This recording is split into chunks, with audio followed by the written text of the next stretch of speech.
ಬಾಯ್ ಬನ್ರಿ ಇಲ್ಲಿ ಇಷ್ಟೊಂದಿಷ್ಟು ಧೂಳು ಕಸ ಆಗ್ದಿದ್ದಂಗೆ ನೀವ್ ಯಾಕೆ ಬಾಡಿಗೆ ಮನೆಗೆ ಕೊಡ್ತೀರಾ ನೀವು?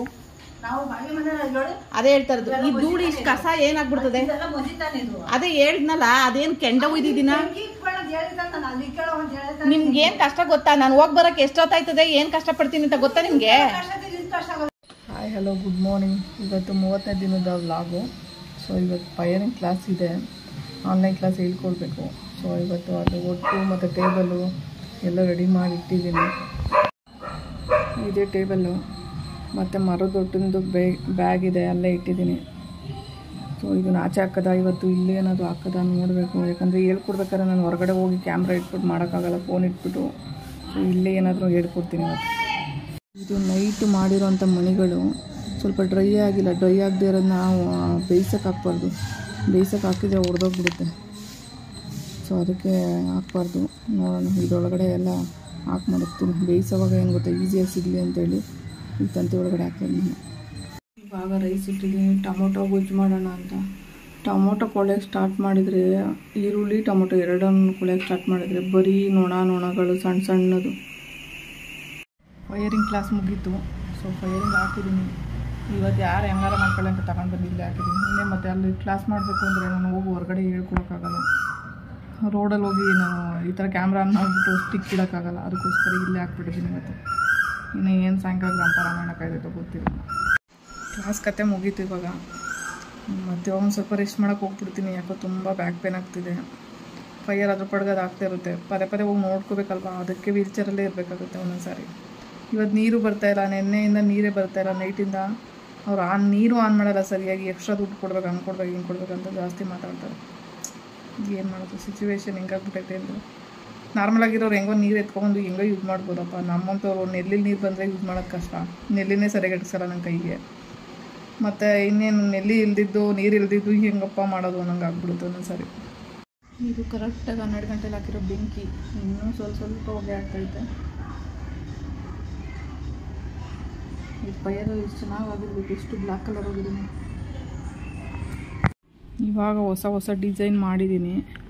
ಸೊ ಅವತ್ತಿಂದ ಮಾಡೇ ಇರಲಿಲ್ಲ ಈ ಡಿಸೈನು. ಇದು ಮೋಲ್ಡು ಮತ್ತು ಇದು ಮೋಲ್ಡೇ. ಎರಡು ಮೋಲ್ಡ್ ಯೂಸ್ ಮಾಡಿಬಿಟ್ಟು ಮಾಡಿದ್ದೀನಿ. ಸೊ ಇದೊಂಥರ ಡಿಫ್ರೆಂಟು. ಮತ್ತು ಇದು ನೋಡಿ, ಇದು ಹೊಸ ಡಿಸೈನ್. ಆ್ಯಕ್ಚುಲಿ ಇದನ್ನು ಎಲ್ಲೂ ನೋಡೇ ಇಲ್ಲ ನಾನು, ಬಟ್ ಮಾಡಬೇಕು ಅಂತ ಅನ್ನಿಸ್ತು. ಬಟ್ ಸಖತ್ತಾಗಿ ಕಾಣಿಸ್ತಿದೆ. ತುಂಬಾ ಇಷ್ಟ ಆಯಿತು, ನನಗೆ ತುಂಬ ಇಷ್ಟ ಆಯಿತು ಆ್ಯಕ್ಚುಲಿ.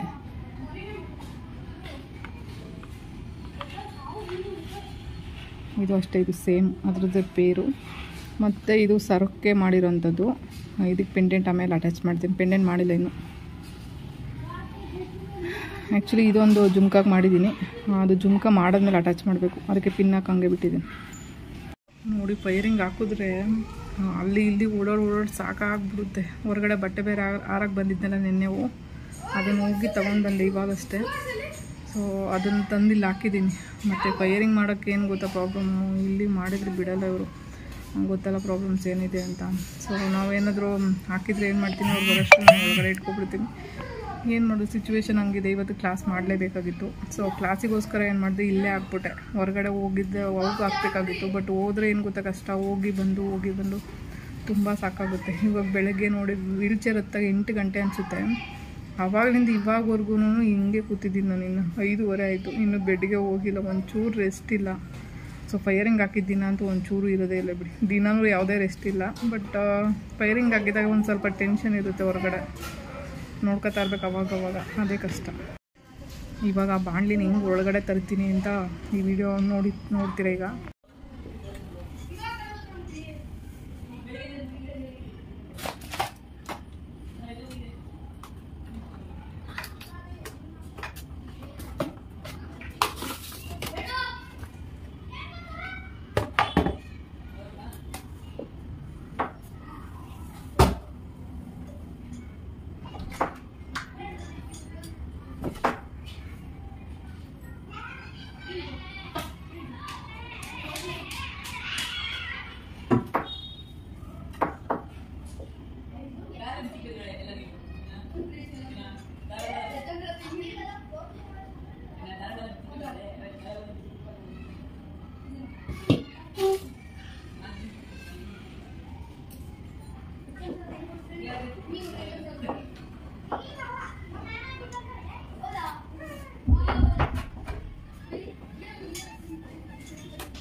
ಆಯಿತು ಎತ್ಕೊಬಂದಿದ್ದು.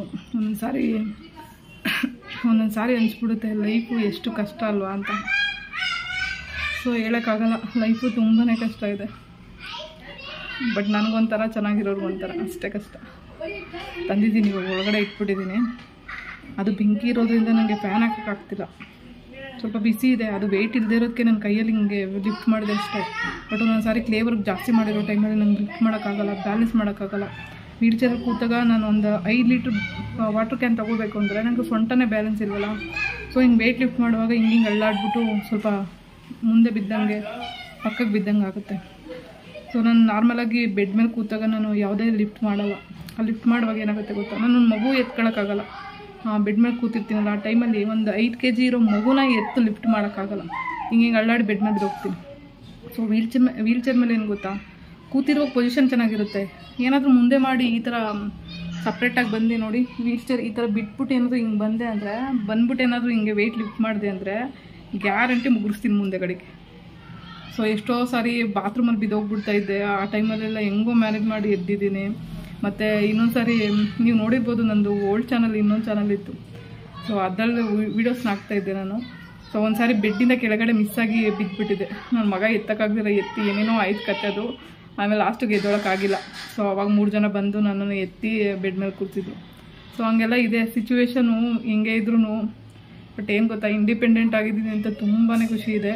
ಸೊ ಅದು ಆ ಲೈಫಿಂದ ಹೊರಗಡೆ ಬಂದಿದ್ದೀನಿ ನಾನು, ಆ ಡಿಪ್ರೆಷನ್ನಿಂದ ಹೊರಗಡೆ ಬಂದಿದ್ದೀನಿ. ಸೊ ಅದಕ್ಕೆ ತುಂಬ ಖುಷಿ ಇದೆ ಲೈಫಲ್ಲಿ. ನೋಡಿ ಇವಾಗ ಇಲ್ಲಿ ತಂದು ಇಟ್ಕೊಂಡಿದ್ದೀನಿ. ಆ್ಯಕ್ಚುಲಿ ಇದು ಯಾಕಿಟ್ಟೆ ಅಂತ ಹೇಳಿದ್ರೆ, ಅವ್ರು ಬಂದರೆ ಸುಮ್ಮನೆ ರೇಗಾಡ್ತಾರೆ. ನಾನು ಹಿಂಗೆ ಹಾಕಿದರೆ ಸಾಕು, ಅವ್ರಿಗೆ ಆಗಲ್ಲ ಅದು. ಈಗ ಆಲ್ರೆಡಿ ಮನೆ ಖಾಲಿ ಮಾಡಿ ಅಂತ ಹೇಳಿದ್ದಾರೆ ಈ ಬೆಂಕಿ ಹಾಕೋದಕ್ಕೆ. ಇನ್ನೇನಾದರೂ ಇನ್ನೂ ಮಾಡ್ತಾಯಿದ್ರೆ ಅದೊಂದು ಪ್ರಾಬ್ಲಮ್ ಅಂತ, ದೊಡ್ಡ ಪ್ರಾಬ್ಲಮ್ ಆಗಿಬಿಡುತ್ತೆ. ಅದಕ್ಕೋಸ್ಕರ ಸುಮ್ಮನೆ ಯಾಕೆ ಇರೋಷ್ಟು ದಿನ, ಏನು ಗೊತ್ತಾ, ನಾನು ಮಾಡ್ತಾ ಇರೋದೇನು ದೊಡ್ಡದಾಗಿ ಹೋಗಿ ಏನು ಬೇರೆಯವ್ರ ಮನೆಗೆ ಬೆಂಕಿ ಇಡ್ತಾಯಿಲ್ಲ. ನನ್ನ ಜೀವನಕ್ಕಾಗುವಂಥದ್ದು ನಾನು ಮಾಡ್ಕೊತಾ ಇದ್ದೀನಿ. ಬಟ್ ಜನಗಳೆಲ್ಲ ನಾನು ನೋಡೋದು ದೃಷ್ಟಿ ಬೇರೆ ಥರ ಮಾಡ್ಕೊಂಡಿದ್ದಾರೆ. ಹೇಗನ್ಸುತ್ತೋ ಹೇಳೋಕ್ಕಾಗಲ್ಲಪ್ಪ, ಒಬ್ಬೊಬ್ರು ಮನಸ್ಥಿತಿ ಹೆಂಗಿರುತ್ತೆ.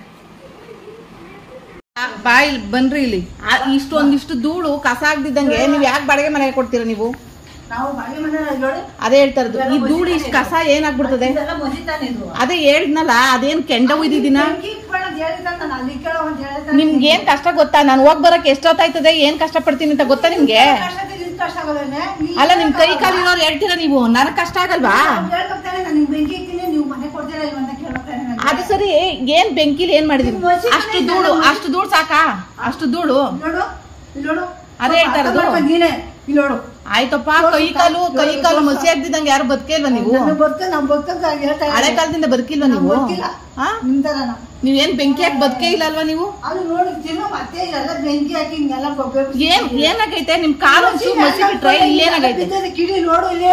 ಅರ್ಥ ಮಾಡ್ಕೊ, ಯಾಕೆ ಹೇಳ್ತಾ ಇದ್ದೀನಿ? ಕಿಡಿ ಬಿದ್ದು ಏನ್ ಸುಟ್ಟೋಗೈತೆ ಹೇಳಿ. ನೀರು ಬಿಟ್ಟು 2 days ಆಗೈತೆ. ಎಷ್ಟು ಪಾತ್ರೆ ಬಿದ್ದಿದ್ದಾವೆ, ನೀರೇ ಬರ್ತಾ ಇಲ್ಲ. ಕೈ ತೊಳೆದ ನೀರೆಲ್ಲ, ಏನಕ್ಕೂ ನೀರಿಲ್ಲ. ತಲೆನೇ ಕೆಟ್ಟೋಗೋಯ್ತವೆ. ಏನು ಕ್ಲೀನ್ ಮಾಡಿಲ್ಲ, ಹಂಗೆ ಬಿಟ್ಟಿದ್ದೀನಿ ನಾನು.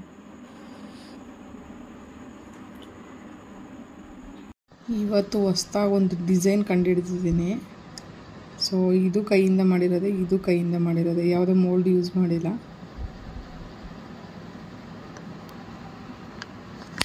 ಬಟ್ ಇದನ್ನು ಮಾಡಿದರೆ ಚೆನ್ನಾಗಿರ್ಬೋದಂತ ಅಂದ್ಕೊಂಡೆ, ಬಟ್ ಚೆನ್ನಾಗೂ ಬಂತು. ಇದು ಮೋಲ್ಡ್ ಯೂಸ್ ಮಾಡಿದ್ದೀನಿ. ಸೊ ಇದು ನೋಡಿ, 2 ಮೋಲ್ಡ್ ಯೂಸ್ ಮಾಡಿದ್ದೀನಿ. ಬಟ್ ಜುಮ್ಕ ಸಖತ್ತಾಗಿ ಕಾಣಿಸ್ತಾ ಇದೆ. ಇವಾಗ ನೋಡಿ, ನನಗೆ ತುಂಬ ಇಷ್ಟ ಆಯಿತು ಆ್ಯಕ್ಚುಲಿ. ಇದಕ್ಕೆ 2 ಮೋಲ್ಡ್ ಯೂಸ್ ಮಾಡಿರೋದು. ಇದರೊಳಗಡೆ ಮಣ್ಣು ತೆಗೆದಿದ್ದೀನಿ, ವೆಯ್ಟ್ ಕಮ್ಮಿ ಆಗಲಿ ಅಂತ.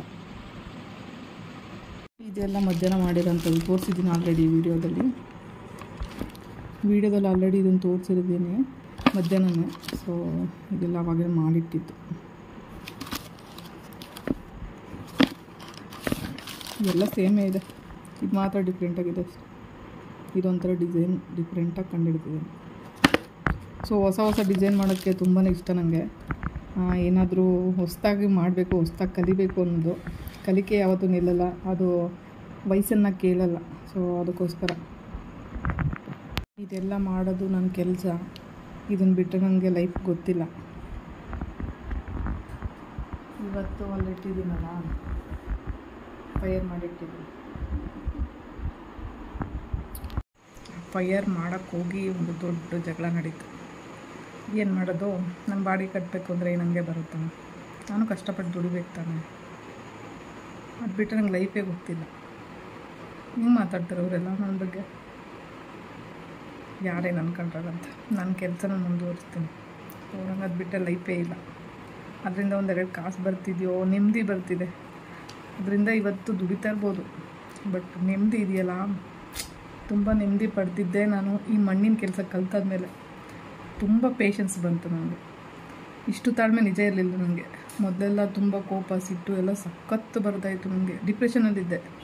ಆಕ್ಸಿಡೆಂಟ್ ಆಗಿಬಿಡ್ತು, ನನ್ನ ಲೈಫ್ ಇಷ್ಟೇ, ರೂಮಲ್ಲೇ ಇರಬೇಕು ನಾನು, ಮತ್ತೆ ನನ್ನ ಲೈಫೇ ಇಲ್ಲ ಅಂತ ಅಂದ್ಕೊಳ್ಳೋ ಟೈಮಲ್ಲಿ 4 ವರ್ಷ ಒಂದೇ ರೂಮಲ್ಲಿ ಕಳೆದ್ಬಿಟ್ಟಿದೆ. ಮತ್ತು ಇನ್ನು ಹಿಂಗೆ ಲೈಫ್ ಮುಂದೆ ಅಂದ್ಕೊಳ್ಳೋ ಟೈಮಲ್ಲಿ ಯಾರ್ದೋ ಒಂದು ಮೂಲಕ ಒಂದು ಲಿಂಕ್ ಸಿಕ್ತು ನನಗೆ. ಅಂದರೆ ಈ ಥರ ಒಂದು ಕಲಿಸ್ತಾ ಇದ್ದಾರೆ ಕ್ಲಾಸು ಅಂತ. ಬರೀ ಹೋಗಿ ಕಲ್ತಿದ್ದು 4 ದಿನ. ಆ 4 ದಿನದಲ್ಲಿ ಮಾಡಿದ್ದು ಬರೀ ಬೀಡ್ಸ್ಗಳು, ಬರೀ ಮಣಿ ಬರುತ್ತಲ್ಲ ಚಿಕ್ಕ ಚಿಕ್ಕದು, ಅದನ್ನಷ್ಟೇ ಕಲ್ತಿದ್ದು. ಅದು ಬಿಟ್ಟು ಬೇರೆ ಏನು ಕಲ್ತಿಲ್ಲ. ಅಷ್ಟು ಕಲಿತು ಆ ಕಲಿಯೋ ಟೈಮಲ್ಲಿ 25ರಿಂದ 30 ಜನ ಇದ್ದರು. ಆ 30 ಜನದಲ್ಲಿ ಇವತ್ತು ಮಾಡ್ತಾರೆ ನಾನು ಒಬ್ಬಳೆ. ಸೊ ಅದಕ್ಕೆ ಹೇಳ್ಕೊಳ್ಳೋಕ್ಕೆ ತುಂಬ ಪ್ರೌಡ್ ಫೀಲ್ ಆಗುತ್ತೆ. ಸೊ ಕಲ್ತಿದ್ದನ್ನ ಇಲ್ಲಿವರೆಗೂ ಬಿಟ್ಟಿಲ್ಲ. ಯಾಕೆ ಬಿಟ್ಟಿಲ್ಲ ಅಂತ ಗೊತ್ತಾ, ನನ್ನ ನೋವನ್ನು ಮರೆಸಿದ್ದು ಈ ಮಣ್ಣು. ಅದನ್ನು ಸಾಯೋವರೆಗೂ, ನಾನು ಮಣ್ಣಿಗೆ ಹೋಗೋವರೆಗೂ ಆ ಮಣ್ಣನ್ನು ಮರಿಬಾರ್ದು. ಸೊ ಅದಕ್ಕೆ ನಾನು ಬಿಟ್ಟಿಲ್ಲ. ತುಂಬ ಪೇಷನ್ಸ್ ಬರುತ್ತೆ. ಯಾರು ಕೋಪ ಇದೆ ಜಾಸ್ತಿ, ತುಂಬ ಟೆನ್ಷನ್ ಇದೆ, ಲೈಫಲ್ಲಿ ಬದುಕೋಕ್ಕಾಗ್ತಿಲ್ಲ ಅನ್ನೋರು ಇದನ್ನು ಟ್ರೈ ಮಾಡಿ. ನಿಮ್ಮ ಲೈಫಲ್ಲಿ ಏನಾಗ್ತಿದೆ ಅನ್ನೋದು ಮರ್ತೋಗ್ತೀರಾ.